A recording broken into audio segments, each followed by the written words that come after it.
안녕하세요. 멜묵상. 오늘은 창세기 42장 1절부터 17절 말씀 보도록 하겠습니다.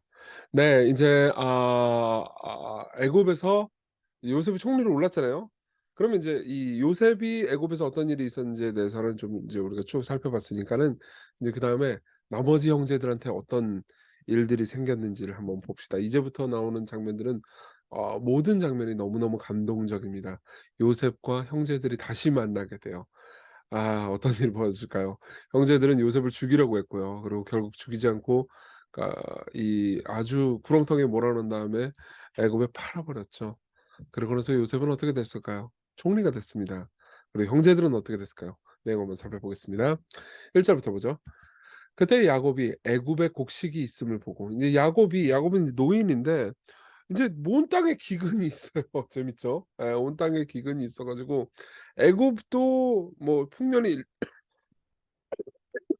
7년 있었지만은 이제 흉년이 7년 있지만 어쨌든 풍년 7년 동안 비축을 잘 해 놨단 말이에요, 곡식을. 그래서 지금 애굽에는 곡식이 있단 말입니다. 근데 나머지는 뭐 다 인제 흉년 때 뭐 난리가 났죠. 그래서 곡식이 없어요. 그래서 아들들에게 이르되 "너희는 어찌하여 서로 바라보고만 있느냐?" 야곱이 또 이르되 "내가 들은즉 저 애굽에 곡식이 있다 하니 너희는 그리로 가서 거기서 우리를 위하여 사오라. 그러면 우리가 살고 죽지 아니하리라 하매." 그러니까 보면 이 가족이 좀 여러모로 좀 풍비박산 가족이죠. 예, 문제가 있는 거예요. 그러니까 곡식이 없어도 뭐 서로 그냥 바라만 보고 있는, 그러니까 형제들과 아버지 간에 그런 신뢰가 하나도 없는 가족이죠. 예. 그래서 진짜 문제 있는 콩가루 가족입니다. 그러고 그러니까 요셉을 팔았죠. 그러고 나서 요셉의 형 10 사람이 애굽에서 곡식을 사려고 내려갔죠. 잠깐만요. 요셉은 12 형제니까 요셉까지 해서 12 형제니까 11 명이 내려가야 되는 거잖아요. 근데 왜 10 명이 내려갔을까요? 야곱이 4 절 요셉의 아우 베냐민은 그의 형들과 함께 보내지 아니하였으니 이는 그의 생각에 재난이 그에게 미칠까 두려워함이 들었더라. 그러니까 요셉을 잃은 것이 아마 야곱에게 트라우마가 됐겠죠. 게다가 베냐민은 라헬의 아들이었거든요. 그러니까 나머지 아들들은 또 레아의 아들들이잖아요. 그러다 보니까 이제 아무래도 이제 더 무서워했던 것 같아요. 그래서 혹시 또 베냐민을 해칠지도 모르고 그러니까 더 아꼈겠죠. '요셉도 잃어버렸는데 베냐민까지 잃을 순 없어.' 이런 식으로 생각을 했을 겁니다. 그리고 결국은 잃을 수도 있게 되는 상황에 처하죠. 우린 그건 나중에 볼 겁니다. 자, 그리고 나서 5 절에 보면 이스라엘의 아들들이 양식 사러 간 자 중에 있으니 가나안 땅에 기근이 있음이라.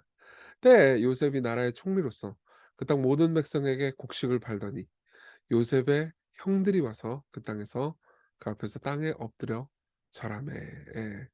인제 와 가지고 이제 곡식을 뭐 많으니까 애굽에는 곡식이 많으니까 이제 다른 나라에 비싼 값으로 막 팔면서 이제 이익을 챙기고 그랬던 것 같아요. 아주 지혜롭죠. 그쵸? 요셉이 보고 형들인 줄 압니다. 바로 알죠, 요셉은. 네. 10 명의 자식들이 왔는데 형들인 줄 왜 모릅니까? 요셉은 형들인 줄 알지만 모르는 채고 엄한 소리로 그들에게 말하여 이르되 "너희가 어디서 왔느냐?" 그들이 이르되 "곡물을 사려고 가나안에서 왔나이다." 요셉은 그의 형들을 알아보았으나 그들은 요셉을 알아보지 못하더라. 자, 보세요. 여기서 우리가 생각해야 되는 게 있습니다. 요셉이요, 복수심에 가득 찼으면 바로 죽여 버렸을 겁니다. "야, 니들 내가 누군지 알아? 야, 네가 판 요셉이야. 너 무슨 낯짝으로 왔냐?" 그러면서 다 죽여 버렸을 겁니다. 그렇지만요, 요셉은 그렇게 하지 않죠. 9 절에 보면요, 요셉이 그들에게 대하여 꾼 꿈을 생각합니다. 그 꿈이 뭐죠? 기억나십니까? 요셉이 원래요, 철없을 때 해와 달과 11 별이 자기에게 절하는 것을 생각했어요. 그런 꿈을 꿨어요. 맞죠? 해와 달과 11 별은 뭐를 의미할까요? 형제들 11 명이랑 해와 달은 인제 엄마 아빠죠. 그들이 인제 자기에게 절하는 꿈을 생각이 났죠.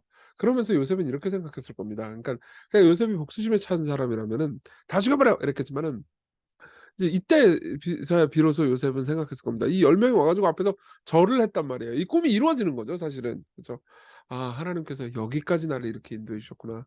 이들이 악한 일을 나한테 하긴 했지만은 이들이 행한 악한 일 때문에 내가 이 총리가 된 거잖아요.' 제가 이 멘붕상하면서 여러 번 여러분들에게 드린 말씀이 있죠.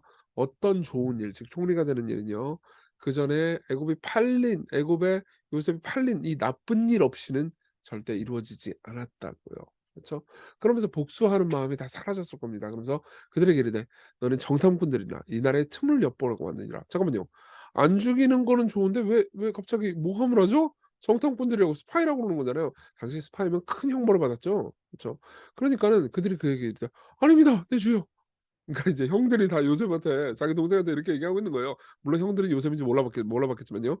"내 주의 한인이다. 당신의 종들은 공물을 사러 왔습니다. 우리는 다 한 사람의 아들들로서 확실한 자들이니 당신의 종들은 정탐꾼이 아니니이다." 요셉이 그들에게 이르되 아니라 너희가 이 나라의 틈을 엿보려고 왔느니라. 그들이 이르되 당신의 종 우리들은 12 형제로서 자 이게 이제 왜 모함을 했는지를 우리가 알 수 있죠. 계속해서 모함을 함으로써 그들이 지금 자기가 결백하다라는 걸 얘기를 할 거 이제 입증하려고 들 거 아니에요 형들이. 그럼으로써 형들의 지금 가족들의 상황을 궁금해하는 거죠. 예. 그러면서 뭐라 그러냐면 형들은 이렇게 얘기합니다. "12 형제로서 가나안 땅 한 사람의 아들들이라." 이 한 사람은 야곱이죠. "막내 아들은 오늘 아버지와 함께 있고 또 하나는 없어졌나이다." 없어지긴 뭘 없어요. 지들이 팔아먹었지 나쁜 놈들. 그쵸? 근데 저 같으면요 아마 "그래? 없어졌다고? 어디로 없어졌는데?" "니들이 팔았잖아. 나야!" 이렇게 말했을 겁니다. "다 죽여!" 그러나 요셉은 이렇게 말합니다. 요셉이 그들에게 이르되 내가 너에게 이르기를 너희는 정탐꾼들이라 한 말이 이것이니라. 너희는 이같이 하여 너희 진실함을 증명할 것이라. 바로의 생명으로 맹세하노니 너희 막내 아우가 여기 오지 아니하면 너희가 여기서 나가지 못하리라. 왜 베냐민을 데리고 오라고 했을까요? 왜 베냐민을 데리고 오라고 했을까요? 간단하죠. 예. 베냐민도 죽여버렸을까 봐 염려가 되는 거죠. 근데 10 명이 왔어요. 예. 분명히 11 명이 와야 되는데 10 명이 왔어요. 10 명이 온 걸 보자마자 아마 요셉은 철렁하고 놀랐을 겁니다. '아 이 자식들이 내 동생 베냐민까지 죽여버린 거 아니야?' 라고 생각하는 거죠. 근데 인제 취조를 하다 보니까는 저기 베냐민이 아직 살아있는 건 확인을 했어. 처음부터 "네 형제들 어떻게 되냐?" 뭐 이렇게 물어보면 또 들통날 수도 있잖아요 요셉이. 그쵸? 그러니까 "스파이다, 스파이다." 이렇게 얘기를 하면서 이제 가족 상황을 알아보려고 했던 거죠. 근데 가족 상황을 잘 들어보니까는 동생이 있는 것도 하는 같은데 이 동생이 인제 아버지 야곱하고 같이 있다고는 형들이 얘기를 했단 말이에요. 근데 같이 있는지 없는지 확인이 안 되잖아요. 그러니까 데리고 오라고 하는 거죠. 그러면서 데리고 오면서 그러니까 안 데리고 오면 죽여버리겠다. 곡식도 안 주겠다. 그러면 데리고 올 수밖에 없을 거 아니에요. 근데 요셉 입장에서 데리고 와 가지고 베냐민을 자기가 끼고 있으면 베냐민은 안전할 거 아닙니까? 그러니까 베냐민을 위해서 이 일을 한 겁니다. 그러면서 "너희 중 하나를 보내어 너희 아우를" 그러니까 베냐민을 데려오게 하고 "너희는 갇혀 있으라. 내가 너의 말을 시험하여 너희 중에 진실이 있는지 보리라. 바로의 생명으로 맹세하노니 그러지 않으면 너희는 과연 스파이다. 정탐꾼이다." 그러면서 그들을 다 함께 3일 동안 옥에 가둡니다. 네. 자 그다음 스토리도 흥미진진한데 오늘은 일단 여기까지 볼게요. 우리 적용을 해 봅시다. 첫째로는요. 우린대로 고통을 통해서 회개한다는 거죠. 여러분 이 이야기는요. 요셉이 단순히 막 형들 감옥에 가두고 복수하는 얘기가 아니에요. 실제로 이 이야기에 20 일절에 보면 우리가 내일 보겠지만요. 그들이 서로 말하되 "우리가 아우의 일로 말미암아 범죄하였도다." 그러니까 요셉 생각을 하면서 회개를 해요. 슬퍼해요. 그러니까 요셉은요. 형들을 회개케 하려고 훈육하고 있는 거죠. 예. 재밌는 건 뭐냐면요. 하나님께서는 요셉의 형들이 회개하기를 바라셨습니다. 근데 냅두면 회개해요, 안 해요? 안 하죠. 양심이라는 게. 얘네들은 양심이 없다니깐요. 그쵸? 우리도 보통 양심이 없잖아요. 근데 냅두면 회개를 안 하니까 하나님께서는 이들을 회개해야 이 형들이 회개해야 되잖아요. 회개하는 게 얘들한테 복이잖아요. 그쵸?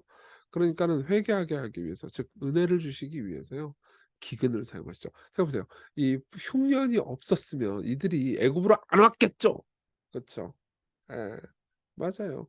종종 우리에게 벌어지는 나쁜 일들이잖아요. 그 나쁜 일들은 그 나쁜 일들 때문에 우리를 망치려고 하는 하나님의 계획이 아니고 우리를 더 낮게 만들려고 우리로 하여금 회개케 하려고 우리가 더 성장할 수 있도록 하기 위해서 하나님께서 쓰시는 도구라는 거죠. 예. 요셉은요. 그들을 미워하지 않을 수 있었습니다. 왜냐하면 하나님의 섭리를 믿었거든요. 예. 자 보세요. 해와 달과 11 별이 자기를 절한다고 그랬잖아요. 그럼 아직 요셉의 꿈은 이루어진 게 아니에요. 아직 10 별만 절하고 있거든요. 11 별까지 확인을 해야 되는 겁니다. 그쵸. 그래서 자신의 꿈이 진짜 과연 이루어지는지를 보기를 확인하기 위해서 동시에 형들을 회개할 수 있도록 훈육하기 위해서 형들에게 가혹하게 구는 거죠. 그죠? 무슨 말입니까? 고통은요. 우리가 삶에서 경험하는 괴로움은요. 종종 우리의 성장과 나아짐과 회개를 위해서 하나님께서 주신 도구들이라는 겁니다. 그걸 기억하십시오. 두 번째로는요. 예수님을 기억하는 겁니다. 보세요. 요셉은 형들을 알아보죠. 아까 보니까는 요셉이 형들을 알아봤다는 표현이 많이 나왔어요. 7 절을 보면 요셉이 보고 형들인 줄 알아.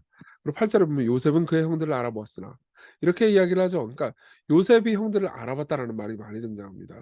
자 보세요. 알아봤으면 우리 같았으면 저 같았으면은 뭐 알아봤으면 바로 죽여 버렸을 겁니다. 근데 먼저 알아보지만은 그들을 향해서 복수하지 않고 오히려 형들을 회개하게 하죠. 예.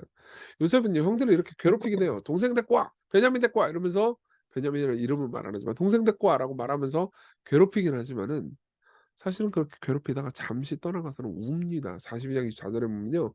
요셉이 그들을 떠나가서 그들이 슬퍼하는 걸 보면서 잠깐 울어요. 그러니까 여전히 그들을 사랑하고 있는 거죠. 요셉의 마음에서는 이미 용서가 다 이루어진 겁니다. 예. 보세요. 아 이렇게 상대방이 끔찍한 죄를 저지른 것을 알고도 상대방에게 용서할 수 있는 힘은 어디서 올까요?